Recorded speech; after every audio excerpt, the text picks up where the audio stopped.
What is confidence and how can you get value as you uplift conversations we're going to be having soon?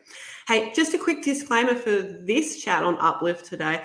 You may want to get your tissues out. Maybe it's going to pull on some heartstrings, and perhaps, just likely, you'll get a lot of moments from this. Join us soon on Uplift.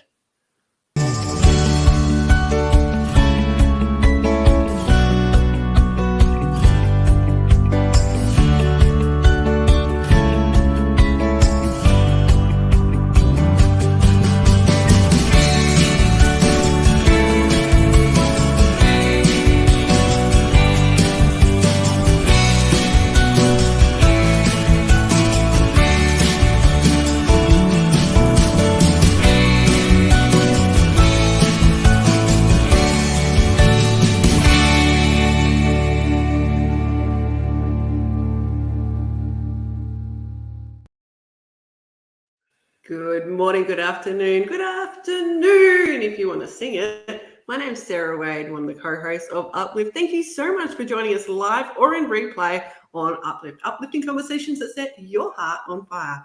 As a nature lover, a creative, and coach who helps people make reels, I'm really excited today because stories and metaphors are my gag. Now, I know this is really important to so many people, so stay tuned. Hey, Neil, it's great to see you. Thank you for joining us. It's a bit cooler there where you are. It is, but it's a warm winter day. Actually, today it's really nice. And just because Sarah put the disclaimer on the very beginning to say that we might need tissues, I have mine. And my name is Neil Thrussell. I am a coach, an author, and I'm here to help empower people to feel on purpose, on task, and on mission. And I'm really excited to have Sam with us today. Absolutely. Now, Sam Mills is usually in the UK. However, she's made it across to my sandy shores and she's currently in Sydney on the opposite side of the country to me. Millsy, it's great to see you. Welcome. Thank you, guys. It's really, really lovely to be here. Yeah, so normally I'm in Scotland, but I'm over here in warmer climates in Australia for a working holiday for another couple of weeks yet. So, yeah. So I am a confidence coach for women, and I help women and support women to build their self-belief and their self-worth and to become the person that they really want to become and live the life that they want to live. What I like about your story, Sam, is that you're so relatable. You know, you're not that gung-ho confidence person that you might see jumping about on stage. Yeah, get this kind of confidence. You're a different kind of confidence. And your kind of confidence is something that I feel like billions of people worldwide would want and are attracted to in others. And I'm curious to know, have you always been confident or is this something you've worked on over time? No, I've definitely had to do a lot of work myself, and it's part of my experience is what I bring to my coaching. I really struggled with my confidence when I was younger, so a little bit about me and why I do what I do. As a very little girl, when I was 5 years old, I was sexually abused by a friend of the family. They lived kind of across the road from us, not that far away from us. And it happened over a kind of sustained period of time. And as abusers quite often do with young children, is they make you believe a false story. And so my abuser told me that it was all my fault and that if I told anybody, it would be me that got into trouble and not him. And so I carried that with me for a very long time. The experience was so traumatic for me that I locked it away. And I kind of think of my brain as lots of different rooms, you know, doors open and close. And so I locked that away, closed the door and threw the key away. I didn't want to think about it, didn't want to deal with it. But what happened as I grew up in my teens and in my 20s is I grew up really hating myself. Really hating myself. Inner Critic was running the show. I was really quite abusive towards myself. And it would be crippling at times. Sometimes I would have days where I couldn't get out of bed because I would lie in bed and tell myself that I was just rubbish. I was nothing but rubbish. And that there was no point, and that I had nothing to offer. And I got to about my late 20s and I thought, you know what, I can't carry on living like this. I can't carry on sort of verbally abusing myself, but also just, not getting into the relationships that really supported me, not having friendships that supported me, and certainly not getting into relationships with other men who, respected me, because I had very little respect for myself. So yeah, that's when I kind of reached out first time and for help, and did the work, did the hard work that I needed to do, but it meant opening that door and having a look and shining a light on what was in there. And that, once I got over that, I moved forward.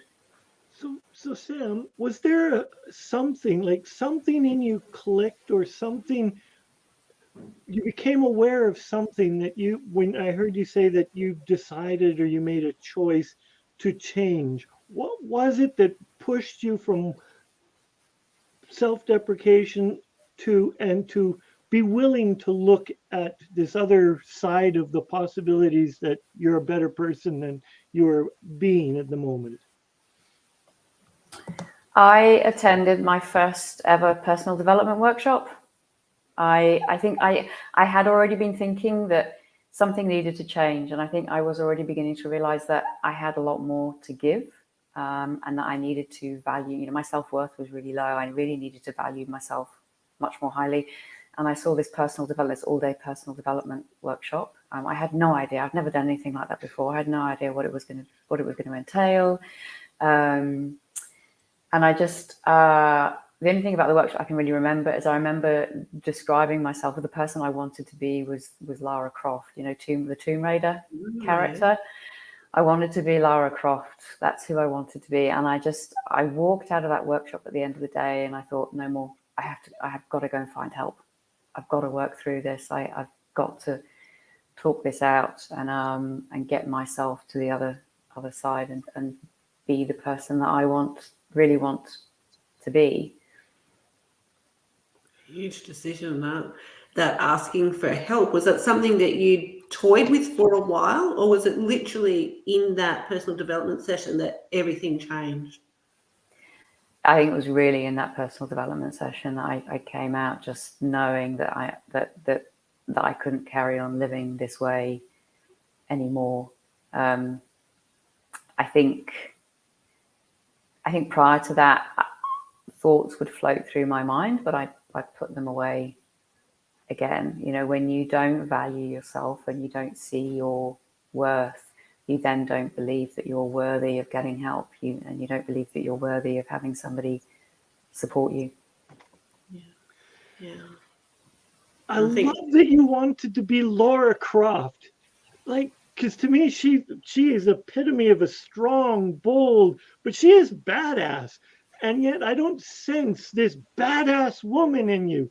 So where was the change from this badass woman to who you are now? What I see and know of you is this calm and serene person, heart open and willing to be vulnerable. When was this change occurred for you? Well, interestingly, whilst I was having my battles and my confidence and self-esteem battles, actually outwardly, I came across as very confident. I was mouthy, I was gobby, I got into a lot of trouble at school. I got suspended from school twice. I was,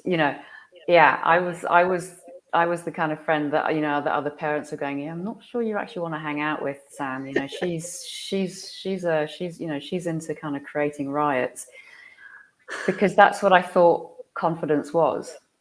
I thought that if I portrayed confidence, if I came across as this kind of bolshy, I don't take any crap from anybody kind of person, that's actually what confidence was. And people thought I was confident, but the whole time the voice in my head was going, you're nothing, you're just crap, you're rubbish, you don't deserve anything.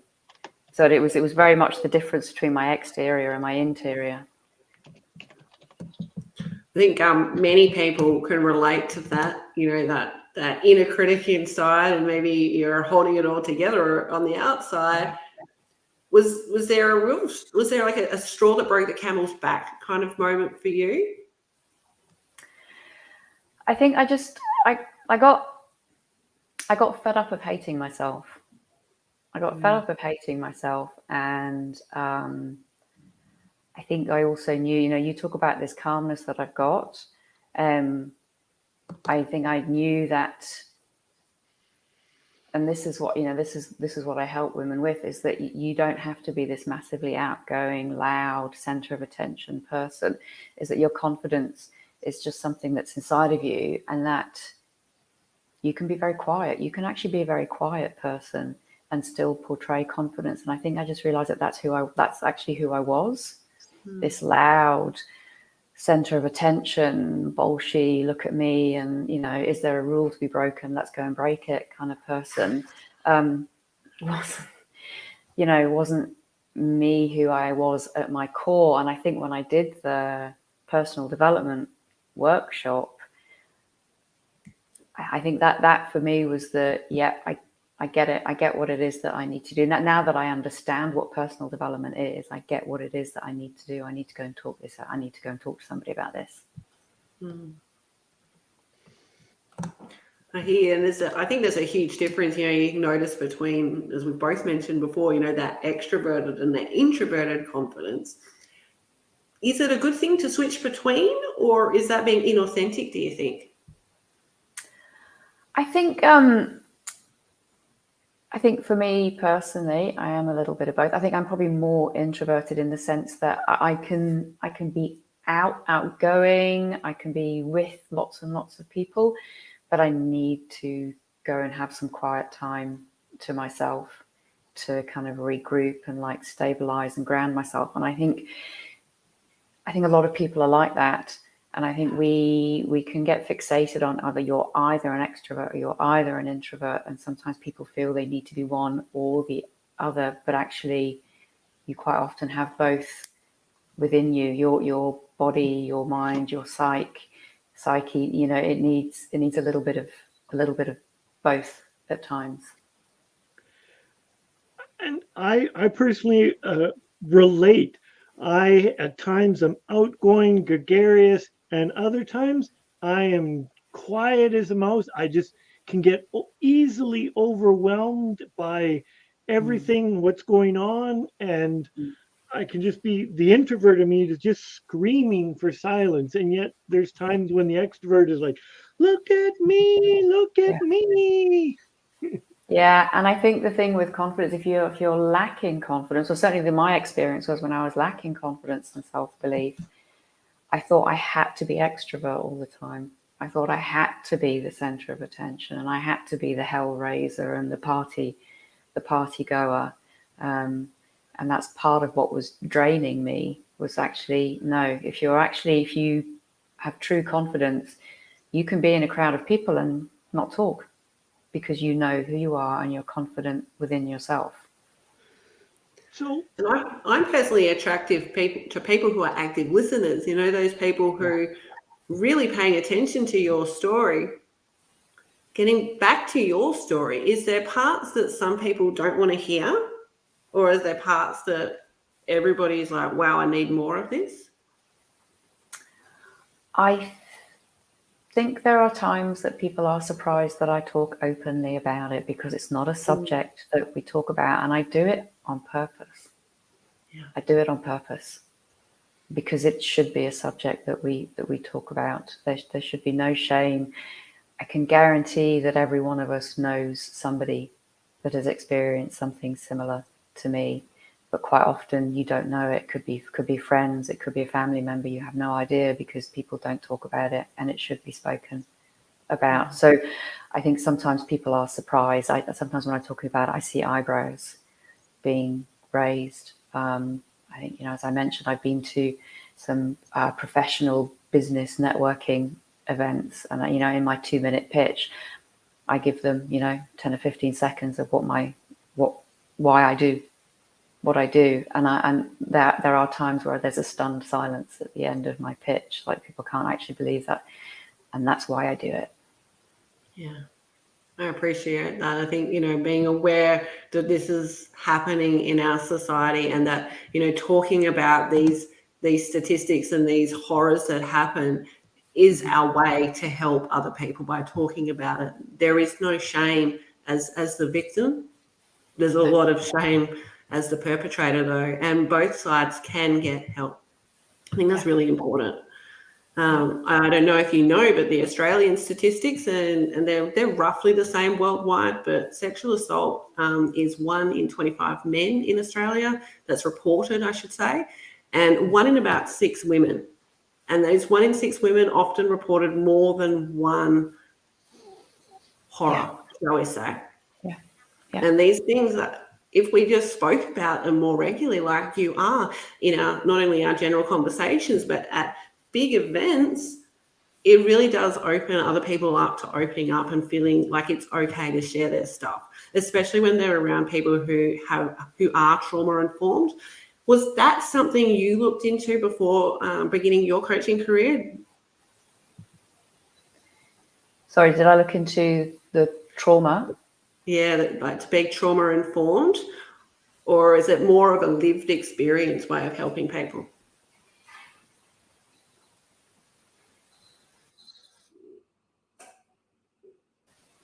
Sorry, things froze for me there for a second. I haven't focused so much on the trauma side of things, no. Fair enough. I know that, yes, there can be trauma associated, and certainly, as a young girl, I was dealing with trauma, but it's not an area of focus for me. I think that's an important distinction to make too, because we offer different things to our clients, and it's good to know what you're getting from the person. And Sam, what I absolutely love about your story is that you've completely flipped the switch. It's not just a new chapter, it's like it's a whole new book for you, right? And is that something that you help your clients with too then? Yes, definitely. For some women, it's just small little shifts for them. It was just those final little steps that they needed to take that gets them to where they wanted to be. But for some of the women that I support, it is black and white. The steps that they take. Some of the women come to me, they've got no self-belief at all, no value, no self-worth at all. And I'm thinking, I can think of some clients in particular who, within very, very early days will message me and say that they're already realizing, that things are shifting for them, and that they know they've got something to say and that they have value. It can be night and day for them. Yes. Beautiful. So, Sam, you're talking about instilling and helping women find confidence. And I've looked in Walmart, I've looked in Walgreens, I've looked in Target. There is no shelf that's filled full of confidence. So what are some of the tools that you use to help women find confidence? Because most people would go and buy some if they could get it off the shelf, because we're this disposable society where we like instant gratification. But life doesn't always work that way. So what are some of the things that you would typically provide or share with women to be more confident? So I think sometimes my coaching and my program can come as a little bit of a surprise to some of the women that I work with, because what I'm essentially doing is helping them to get to know themselves, and it's about looking inwards. It's looking across, their values that they have for the different, aspects of their life, their beliefs they have about themselves, and exploring where those beliefs have come from. We look at things like their human needs. You know, we all have the same 6 core human needs, but we all meet them very, very differently, and how, you know, how they meet their human needs. We look at their standards that they set, and that, you know, their standards comes down to their self-trust. So we look at how much, you know, self-trust they have, and that's, you know, quite often when we don't have confidence, it's our self-trust that we keep breaking. You know, saying I'm going to do something and then not following through.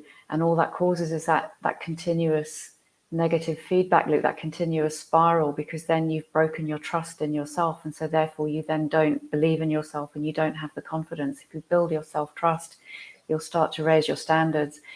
And the building, you know, that's kind of the very foundations, the building blocks for actually what constitutes your confidence. And Absolutely. I back to values. I think it's everyone needs to look at their values. Every single person. And I believe the world would be a far different place if we truly understood which each of us individually valued, and on top of that, then individually respected another person's values. I think also what people don't realize is that beneath each value, you have a rule, and that's very often what confuses people, and why sometimes people can feel frustrated, either within themselves or with other people. So they can have a value, say, for example, in a relationship, that, you know, a core value, like for me, is respect. But beneath that value is a rule about what for me means respect. The thing is, what means respect for me can be very different for what means respect for you, and that's very often what people don't understand is the rules they have beneath their values. Huge. Absolutely agree. Yeah, those, and how do you bring that up in a conversation with somebody? Is it different to, like, if you're talking to a friend or your partner to that of a client, or is it the similar sort of way about understanding someone's values and beliefs and rules? I guess the work I do with the clients is we look at the particular areas of their life. So whether it's work, whether it's family, children, relationship with significant other, or relationship with family members, we look at the particular areas, because that's the other thing about confidence, is confidence can be situational. You don't have to have low confidence across all areas of your life. It is entirely possible that there are some aspects of your life that you feel like I've got this. I know what it is that I'm doing over here. It's over here that I'm really, really struggling.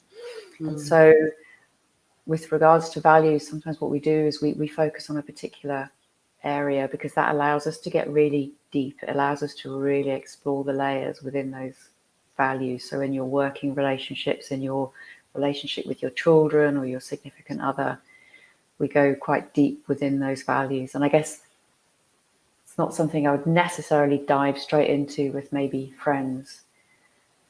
We'd probably have more of a sort of slightly higher level about, you know, how a situation or experience made them feel, and, you know, why they think that might be. Whereas with clients, I go in a much, much deeper.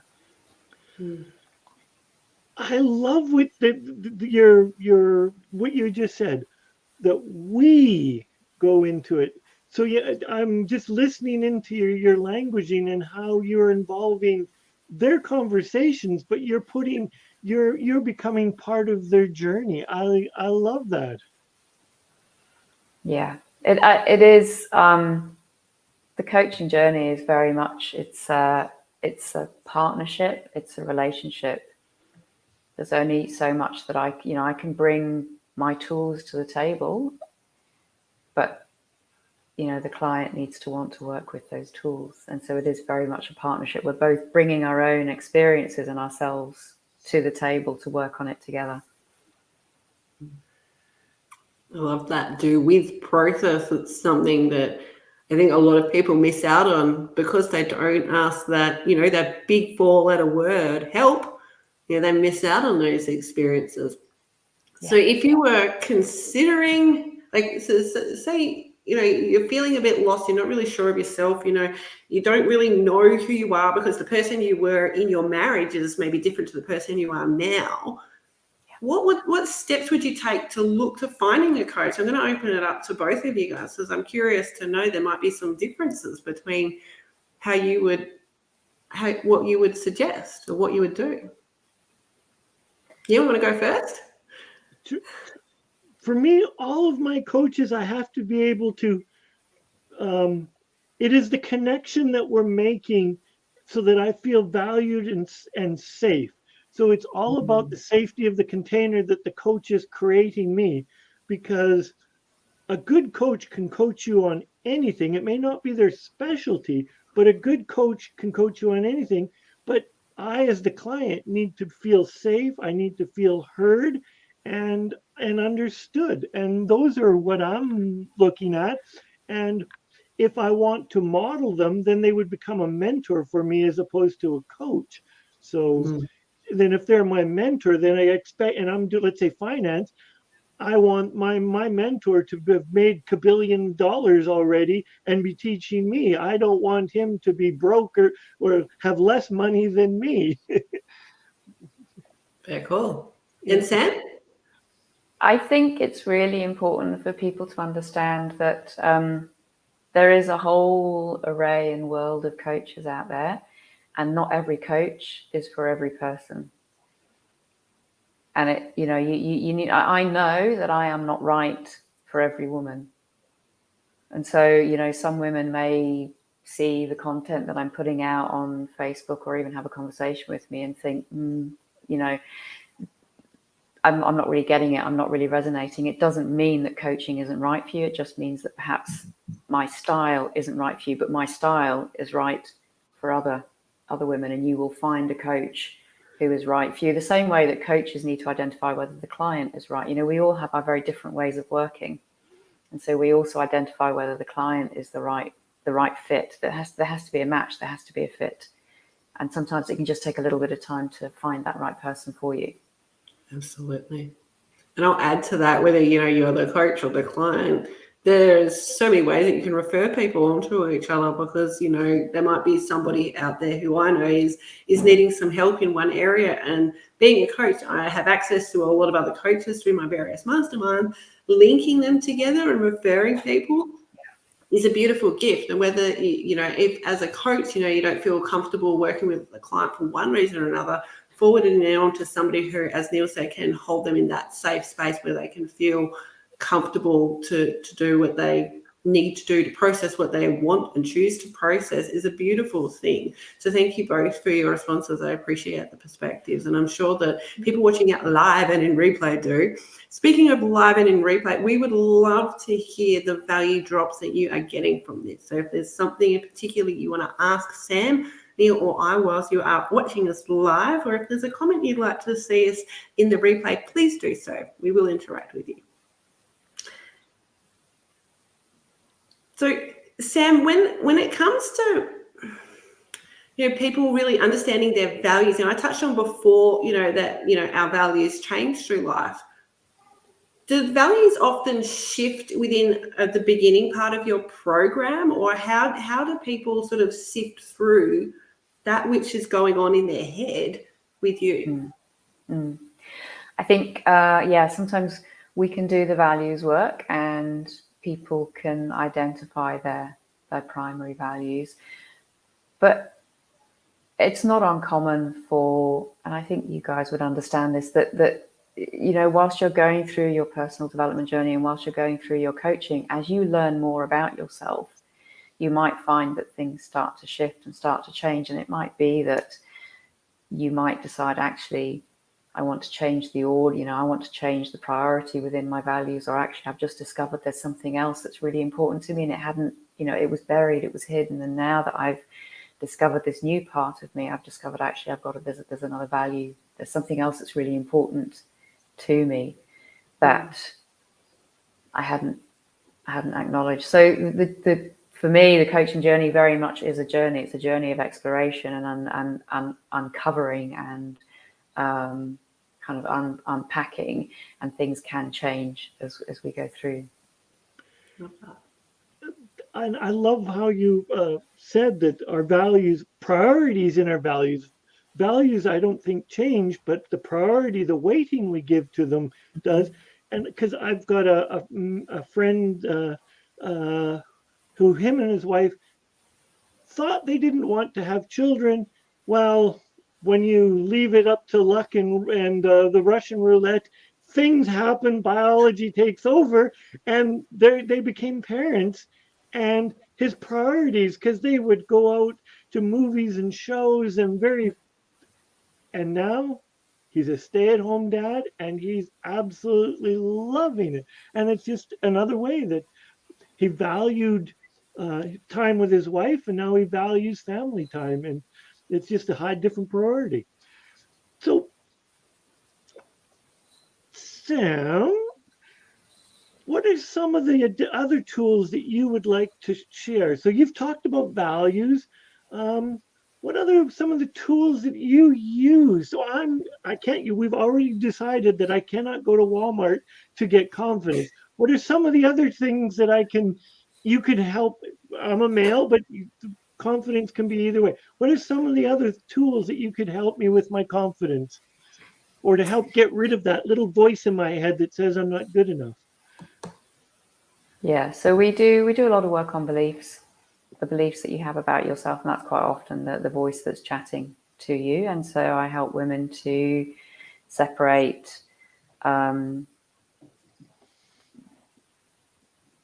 what their perceived reality is, i.e. the voice, and what actual reality is. Because beliefs, beliefs are just beliefs. You can change your beliefs, and that's something that we can struggle to understand, is that actually you can choose any belief that you want. And I love, there's a great quote by, is that Henry Ford? He said, whether you believe you can or you believe you can't, you will always be right. You will always fulfill. If you believe you can, you will, and if you believe you can't, you won't. So yeah, we do a lot of work on beliefs. We do some work around communication, because quite often confidence really affects how we communicate, and women don't feel that they can say what it is that they want to say. People pleasing, always saying yes, always putting other people first is something also that we look at. I am I'm an NLP coach, I'm a timeline coach, and so I do use timeline to work through emotions and beliefs, and to eliminate those emotions and beliefs, because quite often we're also carrying lots of emotions from our past. Our emotions and our beliefs have come from our experiences, from our past, our personal experiences, our upbringing experiences. And if we can eradicate those and kind of start with a clean slate, then you're moving forward as you want to move forward. So this is for Sarah and Sam. Does it have to be hard? Does it have to, all this work, does it have to be hard? Do I have to struggle? Does it have to be painful? No. No. No, definitely not. There are different ways that you can go about processing it. Right here on the screen, you're looking at 3 amazing coaches right now. One of these coaches is also an art therapist who helps people process without the use of words. Now, as an NLP coach, I also use words and twist some of language into images. However, doesn't mean that it has to be a really painful experience, one that you'll walk away from the session crying and just wallowing your own, oh. And if you're experiencing that, I'd highly recommend that you find somebody else to work with, because that shouldn't be your situation. You're worth more than that. Mm-hmm. And I think that both Millsy and Neil would say, it doesn't have to be hard. Sam, I want to hear from you. What do you have to say about this? No, it doesn't have to be hard. I think that there might be, depending on your background and depending on the beliefs that you have, and there might be the odd occasion where you have a moment where we call them breakthrough moments, but you might have a moment where the penny kind of drops. That might be quite emotional for you. But the actual work of being coached doesn't have to be hard. You just have to be open. If you're going to come and look for coaching, you're looking for change. And all the coach is doing is helping you to facilitate your own change. The thing about coaching is the coach isn't doing it for you, but the coach's role is to lead you through that, and that doesn't need to be difficult. It's a conversation, similar to this conversation. The coach will ask you some questions, and you answer as to what actually bubbles up for you. Now, I don't know about you guys, but I've noticed people can be jealous of others, particularly in a group situation, or if someone's got this big breakthrough moment. Maybe they've heard or seen a friend or family member or loved one of one kind or another change significantly, and they say, "Oh, I just had this amazing breakthrough in whichever type of modality they went through." And there can be this little spark of jealousy. Now, that jealousy can come through in the form of, "Oh, I want to get me some of this. How can I sign up for that?" Or it can come across as a bit of sabotage. And I'm curious to know if anybody here has ever experienced that sabotage and what you did about that could help others. Yeah.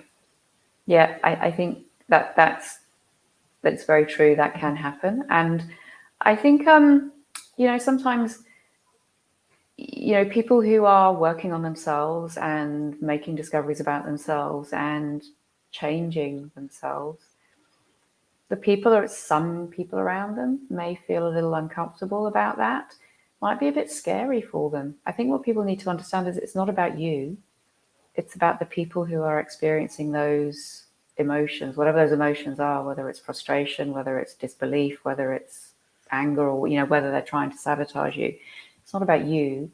It's about them. And so they have their own fears. And, sometimes they might be scared they're going to lose you. If it's a family member or a friend, they might be scared that you're not going to be that person that they know anymore. You're going to be someone else, and therefore, are they going to lose you? So, can happen, does happen. Not about you. It's about them. They've got their own stuff going on that's causing them to behave in this way. Love that. Yeah, and I would add to that too that we're all characters in our own movie, in our own lives, and when the supporting characters sort of change, it can really throw off our story. So I think for me, that's what I've observed can be a big problem. Neil, for yourself, what have you noticed? That's very interesting, because I wrote an entire ebook called Workshop Widows on the effects of someone coming from a personal development workshop. And then I will use my wife, because Tina, she is an all in. When she goes to a workshop, she is completely engrossed. She plays 100%. So the person that went to the workshop, went to the coaching, went to the counseling session, is entirely different than the person at the back end. And I had to many times bite my tongue, not say anything, and run just to keep up. And to ensure that my languaging was not destructive or counter-constructive to the experience that someone is going. And as a coach, when I need to ensure that I am constructive when I'm helping someone, as opposed to destructive. There's moments to be destructive and help a person get rid of their beliefs. But when they're pumped up and they're firing in all cylinders, my job is to join the party and be with them. Yeah, I love that. And that seems like, you and your wife obviously have a close relationship after, was it 35 years that you've been together, I think? 37 this July. My mistake. 37, even better. So how do you celebrate each other along that journey? Sometimes it's just go for a walk. Sometimes it's a hug. Sometimes it's a dance. Whatever is appropriate in the moment. Like some things, like what we used to do big celebrations for, now we're just like, oh, you had an epiphany. That's really nice. Would you like to go for a walk and talk about it? That sort of thing. Before, if you had an epiphany, it was like, what was it? How did it feel? What would you wanted to color, the details, everything. Now it's just like, well, that's nice. Tell me about it. Nice. And for Sam? Yeah, I think, I've been with my partner for 14 years, and we've definitely grown together. We've both had our own growth journeys. I think, learning for me was that when if I, through my coaching training, you get coached a lot through your coaching training. And actually, funnily enough, becoming a coach, there's a lot more growth and involvement and development just in becoming a coach. And a learning that I had was that I needed to not kind of preach. I needed not, I get so excited and wrapped up in, I've discovered this. And so, sometimes I do this and sometimes it can mean that. And so, I'm wondering if the same thing's happening for you. No, don't do that. Don't do that. Everyone learns at a different pace and a different rate. And so it's fine for me to say, I've just learned this about myself. I'm really interested. And then just leave it at that. And then if my partner, Paul, wants to know more, he'll ask me some questions. And same with him. His learning, I will then, if I'm wanting to learn more, I will ask him some questions. Nice. And those questions, we can ask questions to anybody. And I mentioned before, active listening, and Neil touched on it before. In his relationship, they were like, "Tell me more." And there were times, "Are you ready? To talk?" That's fine. And I think it's important to read the room, read the emotions, read what's happening, because there's different ways that we download stuff. Sometimes after a huge breakthrough, all we want to do is just go for that walk in silence, or maybe all we want to do is download in the journal, whether it be with writing or art or however else you journal. That's fine. There is 100% no judgment from anybody here in how you process what you've processed. It's really individualistic. And I think, I'm assuming part of what everybody here helps with is being that individual. It's really important to be yourself, and to get to know yourself again, or to rediscover yourself again, happens quite often in our lives. We go through different stages, and we go through different ways that we can celebrate. So if there's one thing that you can take away from today's show, I trust that you will celebrate not only your wins, but those around you too, because it's really important that we love on each other. And I'm curious to know, drop in the comments how you have celebrated yourself lately, or celebrated others. Let us know. So, Sam, one of the things I know as a coach, there's various different terms that we use it: victim mode, living in effect. How do you support people from getting out of this perception of victim mode or living in effect, and getting them to cause, or getting them to live the life they desire? Because we all tell stories. What are some of the things that you use to help move your clients?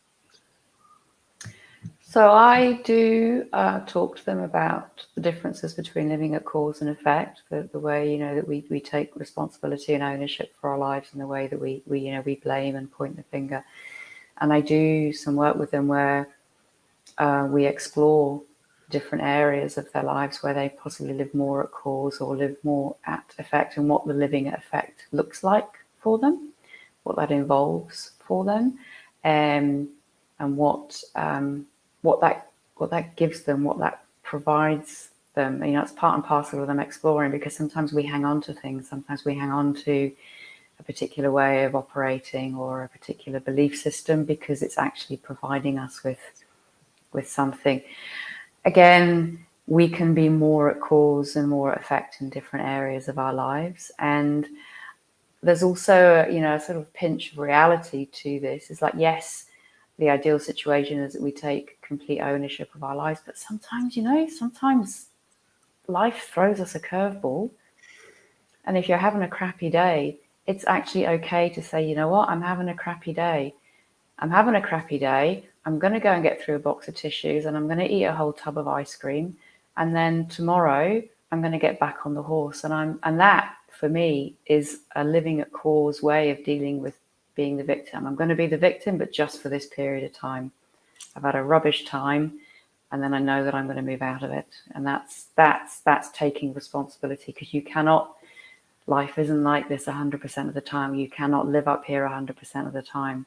But taking responsibility for your down times, working through it, and then knowing you're going to come out the other end is a responsible and living at cause way of dealing with it.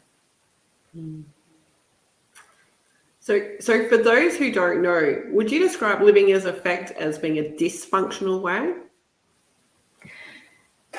Primarily, if you're primarily living at affect, yes, it's a very dysfunctional way of living your life, because essentially you're pointing the finger at other people, you're not taking responsibility, and you're not looking at your role within circumstances, within situations. You're not looking at your role in the way that you create your life. You know, how often have we had an argument with somebody, perhaps a loved one, perhaps a significant other, and we walk away from that argument and, you know, and he or she did this, and he or she said that, and he or she doesn't understand, and yet we don't take that moment to say, well, what did I do? What did I do? You know, or what could I do? What could I do to help them understand, or what could I do to help them to deal with this or process this in a different way? Very often it's just the finger pointing. So yes, primarily living in affect is a dysfunctional way of living life. Does that mean then you would say that living at cause is realistically, this is a healthy way to live, or is there another term that you would use instead of healthy?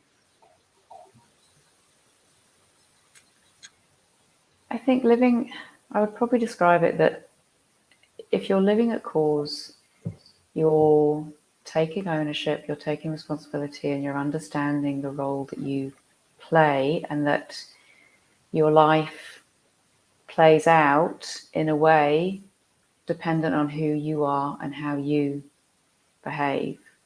And so it is healthy. It is a healthy way of living, but it's actually, you know what? It's a much more empowered way of living. You are much more in control if you understand the impact that you're having, and you take responsibility for the impact that you're having. One thing that I've learned in the last couple of years, and I'd love to share that with you guys, you know, is that gap between I can't and I can. You know, if we were to use like a toilet metaphor, you know, there's that full flush and that half flush, right? And, you know, one could be, I can't to I can. That's, you know, the full flush. It's pretty hard to deal with. But if you go ahead and you press that half flush, also known as I could, it makes a huge difference in your perception, because you really go from that, no, there's no way, not a chance, to really, you know, taking the blinkers off and opening up the perception to more opportunities that maybe there is a way that I could get to that. Would you say a lot of people are in the situation when they come to coaching that they're in that I could state? I think they're in a very mixed state, to be honest. I think some are in an I could state. Some are actually in an I can state. I just need somebody to help me figure it out. I just need somebody to help me find my way. I really want this. But no, there are definitely some out there who are definitely, or I don't want to place. And that's a huge thing, isn't it? You know, you're wanting to do something, but you don't want to give up something else. You know, it's like, I can't because I've got this story going on, or I've got that situation happening. I can't. And being able to sort of put that aside and see what could I do to change so that I can do it makes a huge difference. And I would absolutely agree that people come to coaches in all various stages, and as you're working on different things and different scenarios, it's most likely going to be I can, I could, and I can't at different stages for different things. Neil, you've been a coach for, I don't know, 17 million years now. Oh, sorry, I didn't mean to give away age. Is that something? Is that something that you've noticed also?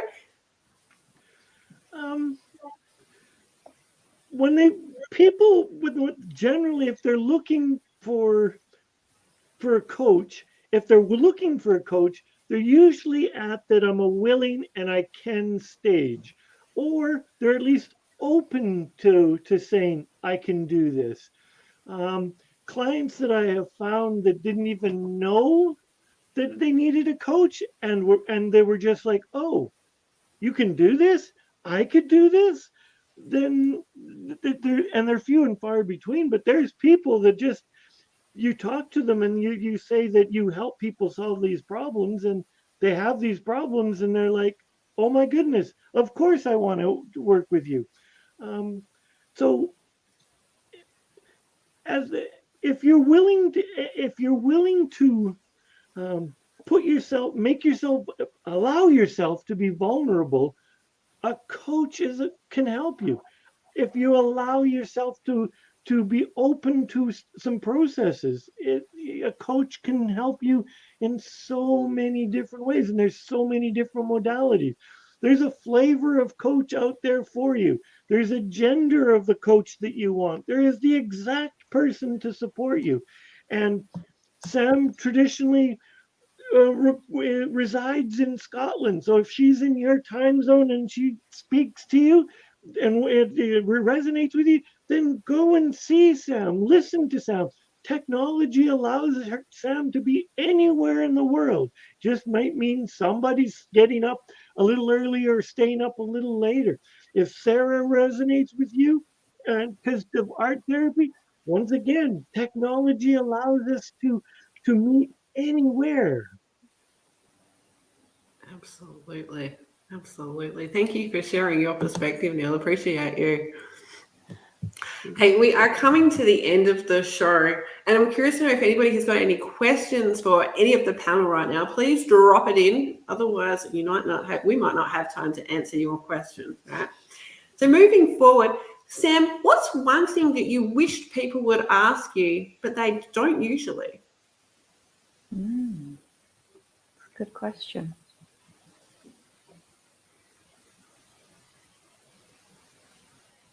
I think I just wish people would reach out and get help. Yeah. Simple. Yeah, really, really, really simple. There is this belief that we need to figure things out on our own, and that when it comes to confidence in particular, that it might be seen as weak, as reaching out for help. So has that got something to do with then overcoming their critic, to have that inner advocate, so that it's okay to ask for help? Yeah, definitely. That it's the inner advocate telling you it's okay, telling you that you're worth it and that you deserve it, that you deserve getting that help, and that you deserve making that investment in yourself. And if this is you right now, know that you're in a safe space in whatever spot you're in. Look around your room, look around your environment, notice the tree, notice its roots, notice how grounded it is. Look around at your room, look at those photos or images of your family and people who you loved, and connect into your safe space. If you're going to open up to a whole kettle of fish, know that as you look around and in your space, especially when you're working online with someone, that you've got something to ground you.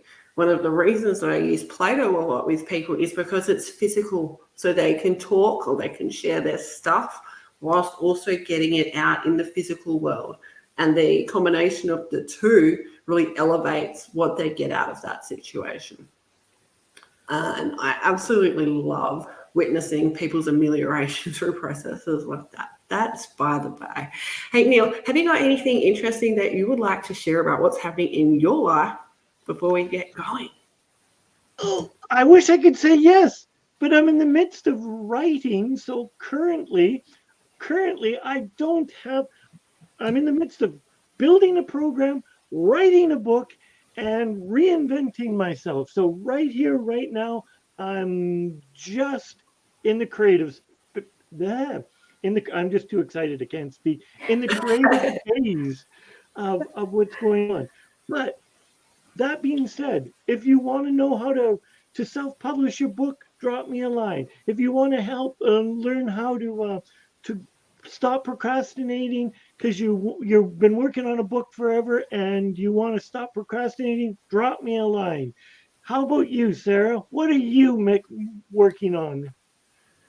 I am pleased to share with you that I've been having a lot of fun with Reels the last few months, especially, and I've stepped up and I'm helping people like you to make Reels, and it's pretty fun. It's been a lot of fun the last couple of challenges. I'm in the middle of one at the moment, and the stuff that's coming out is beautiful. I'm absolutely loving the questions and the in-depth awarenesses, especially from coaches that they want to know more, like how can Reels help me?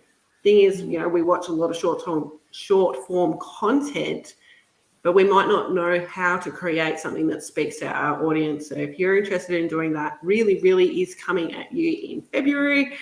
I'm looking forward to seeing some smiling faces there. I've had smiling faces the last few challenges with it. And for yourself, Sam, what's happening with you? I know you're on vacation at the moment, and it's a working holiday for you. Are you taking on any extra clients at the moment, or what's going on? Yes, I am. In fact, I've got a call just straight after this. I've got a clarity call with a potential new client who is in Australia. So yeah, my clients are very much international. They range across Europe and America. So yes, definitely still taking on new clients. I am going to be running my challenge at the end of January. That's my Build Your Confidence challenge. So that's five workshops across 5 days. Exploring different aspects of how to build your confidence. But I have to say, Sarah, I'm also really interested in yours. I'm not so hot on Reels, so yeah, I think really is something I need to look into as well. Absolutely, and I really and truly look forward to seeing you in there very soon. I know that our timetables haven't meshed at the moment, but we will get to that soon. We will. Guys, what an amazing conversation we've had today. We've traveled literally all over the world, through pixels and internet and stuff, but we've also traveled all over the world in terms of where we are at in our journey and that of our clients. So if you're watching this live and replay, know that we appreciate you. And I trust that you, like us, are going to go out and create those conversations, as Sam mentioned before, really talking about that stuff like sexual assault or trauma or all sorts of things that will help with awareness and people coming out and sharing their story and gaining value from what other people share, or asking for help, knowing that it's okay, it's not your fault, things like that. All this helps to go out and have meaningful conversations. On that note, guys, how would you like to end this show? What would you like to share with the world? To let people know that you are worthy of all your hopes and dreams. And if you don't feel that, just know that you are loved. We've never met, but I'm willing to be open and vulnerable. I love you just the way you are, and for whoever you are and however you show up. And with that, till next time. Sam? I was going to say exactly the same thing, that you are valued and you are worthy. And if you are knowing that you can do more, be more, you want to be more, just reach out and ask for help and let somebody show you the way. Because you are enough, you are worthy. You're an amazing human, and just because of your past experiences, do not discount that or yourself. No. Yeah. Go out and have those conversations and design the life you desire. You're worth it. So until next time we speak in a fortnight from now on Uplift, unless you get in these comments and start writing, and we will be chatting in between. Much love from our shores to yours. We'll see you next time. Take care.